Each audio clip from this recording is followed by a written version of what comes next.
Hey guys and gals, Jim here, and wanted to do this quick video today. And this is the Star Destroyer, the Bandai 5000 Star Destroyer in my display case, and all that. And I thought I'd do this one in a little bit brighter light conditions, so you can see the model itself and everything.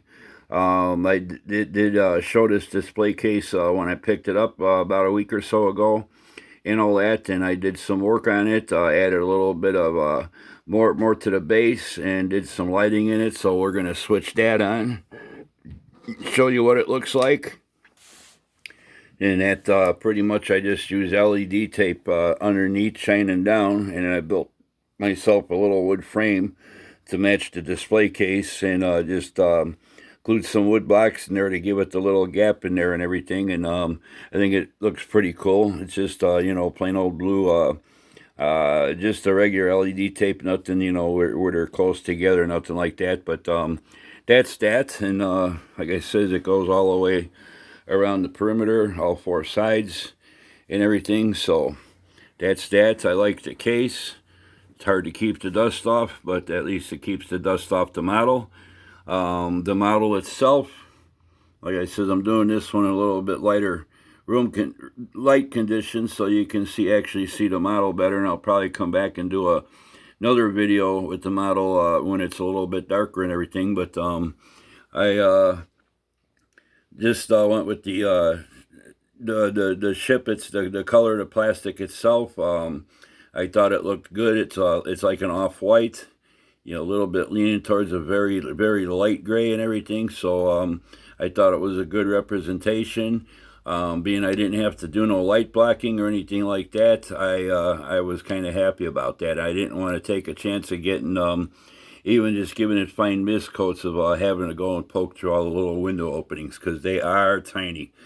You can see on my, on the model itself, that I went with some little panels I picked out randomly. I didn't want to overdo it, keeping everything in scale.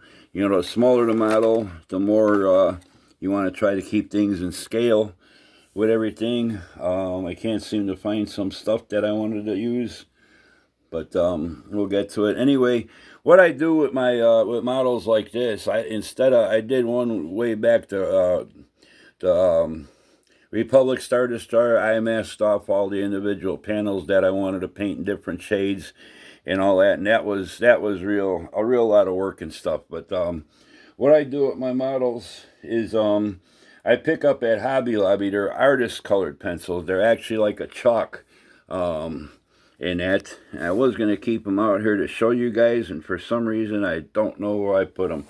But anyway, I just pick out panels like that, and it's real easy, sharpen them to a real nice point. You can color in the panels you want. You can rub them a little bit, and to lighten them up if you go too dark and everything, and they won't smear all over the model and stuff. The clear coat, I used the dull coat on this after I was finished. The dull coat won't, mess them, cause them to run or nothing like that.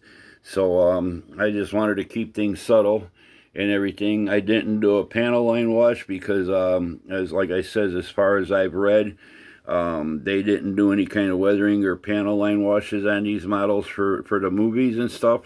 Another thing I noticed too, when I did put the dull coat finish on it, it does bring out the panel lines more than when it's just a shiny plastic and stuff. So you can kind of pick them all out there.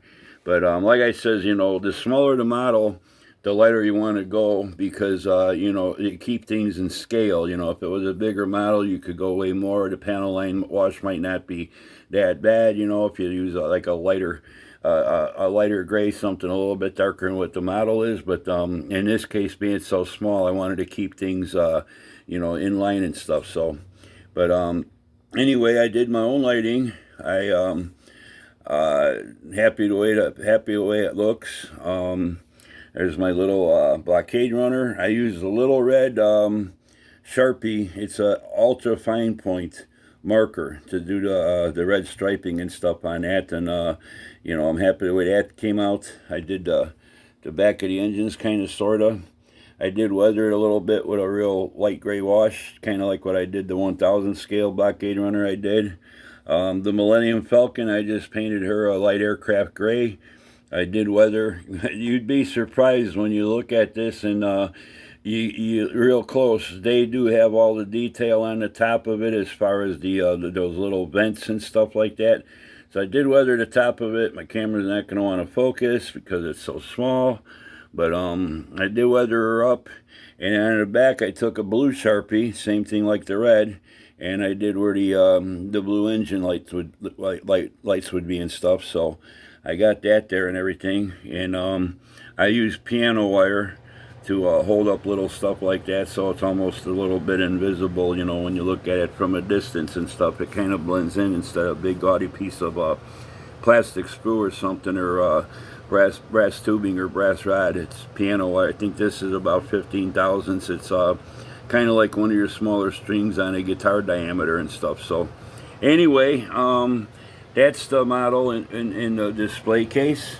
There's an overall shot of it and everything. I like the way the case fits it and everything. Got plenty of room from top to bottom. For the height, I pretty much used the stand that came with the model, and I built myself a little cardboard support for the front and the back. That way I had was able to adjust my rod length and everything, my brass tube to run my wires through, and keep the model the same height and the same position, because it's kind of tipped up a little bit toward the front, and I kind of like that rather than have it be, you know, straight across and everything. I did do my engines in the back, flicker and all, so I went that route and everything. I wanted to use the kit as it came out of the box. I didn't change anything as far as the way I lit my engines. It's that little clear piece that presses into all the engine nozzles, and installed the LEDs. I use my own LEDs, but they're all installed just the way they came with the kit, you know, what it was meant to be with the kit. If you had the lighted model, they work the same way pretty much and all. My windows, so I don't get no hot spots when I go across them, I did fill them all in with micro crystal clear and all. Did them from the inside and all, so I don't have no hot spots, and it does help to track the light a little bit more to the window openings, almost like as if you had little short pieces of fiber optics in there. Plus you don't see that little LED glaring when you go past certain points. Now I've seen some of the big resin kits, you know, where they're really professionally built and stuff, where they had a few red lights here and there.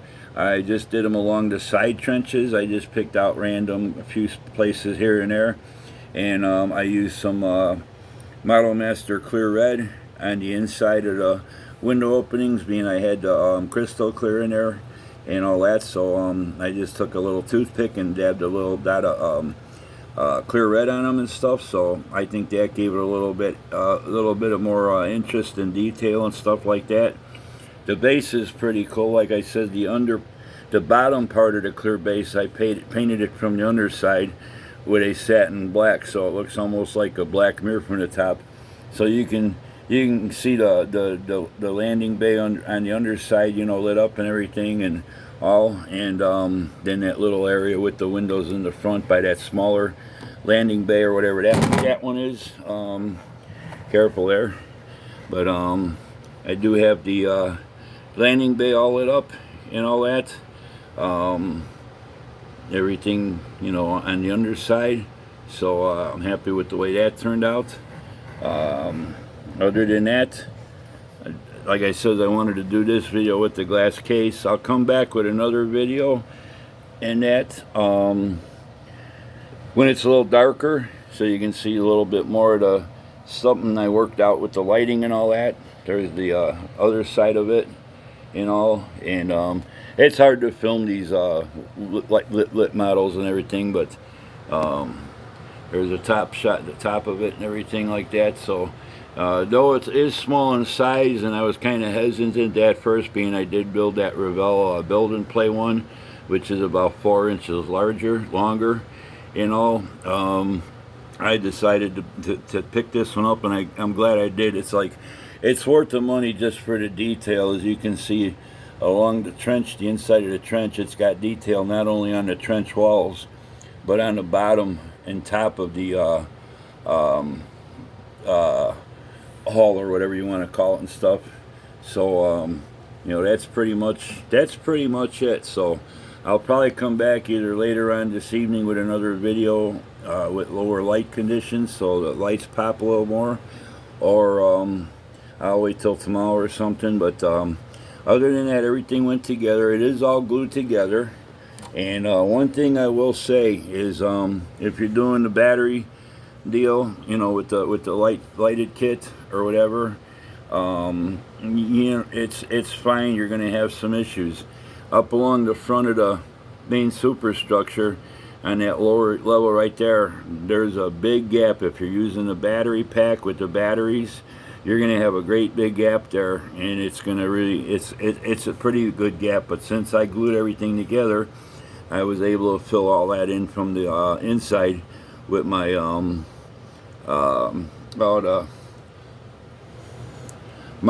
glue that I use, the tulip. So I was able to get rid of that. I did have a couple little light leaks underneath the bridge on that front neck piece. There's a little piece that goes in there. I filled that in with white tulip and everything. So all in all, I'm pretty happy the way it came out. And like I said, I'll come back later with a video when it's a little bit darker and everything, so everything pops more. But it's starting to get a little bit more darker in the living room now. I got the sun shining through my window and stuff, but there you can see more the red and everything like that. But I actually accidentally discovered something as I was doing the lighting, and I kind of picked up on that and took it a little bit step further and all that. But you need to see it in the dark. It's not going to show up in daylight. It's got to be pretty dark in here. But it's a pretty cool little effect that I kind of picked up on. I noticed it when I was doing the lights, and I was testing out, closing up the model just to test it to see how the lighting was going to look. And I discovered something, so I took it one step further, and I'll show you that a little bit later on, or like I said, in another day or so. But that's my Star Destroyer for now, the Bandai. It's in the display case. I think the case really makes it look cool. It's a nice little display. I am waiting. I ordered the logo, this circle deal with the star, or the six, pointed thing and designing it and stuff. I'm not big on Star Wars, so don't bear with me if I don't know what everything's called and stuff. But I think they call it the Empire logo or something like that. So I did order that. It hasn't gotten here yet, but it's a vinyl decal. I'll slap that on in front. It's just a small 2-inch one, so it'll go up kind of close to the front of the base and stuff, and that's gonna be, then it'll be, I'll call it finished and stuff. But that's pretty much it for now. And like I said, stay tuned, and I'll do another video when it's a little bit darker, so you can see my little light trick that I did and stuff. And I actually added one more LED to the model than what it had in there. So, but there she is. It was a lot of fun to build. It only took me actually a couple days, to do the whole thing, and just a little extra detailing, maybe a day. I worked on those yesterday evening, the little blockade runner and the Millennium Falcon and everything like that. So, and I was afraid that little blue on the back of the Millennium wouldn't show up, but it's coming up pretty good and everything. So, till the next time, take care. I definitely recommend this model to anybody out there. I know everybody, there's a lot of people said, man, it's small, we were expecting bigger. Tell you the truth, I think this is the biggest Star Destroyer that you'll ever see from Bandai, because the way they talk in the presentation video when they did it way back, and also all the information on the box, they call this the massive model. They're not referring to the size of the Star Destroyer. As far as massive, they're calling this a massive model in their eyes. So that tells me that this is going to be their biggest Star Destroyer that they make. So until the next time, thanks for watching. Thanks for subscribing. Thanks for all the great comments you guys been leaving me. Thanks for hitting the like button. And you know how to get a hold of me if you got any questions. My email's in the description on all my videos. And we'll talk to you soon. So take care. Happy modeling, and we'll see you. Bye.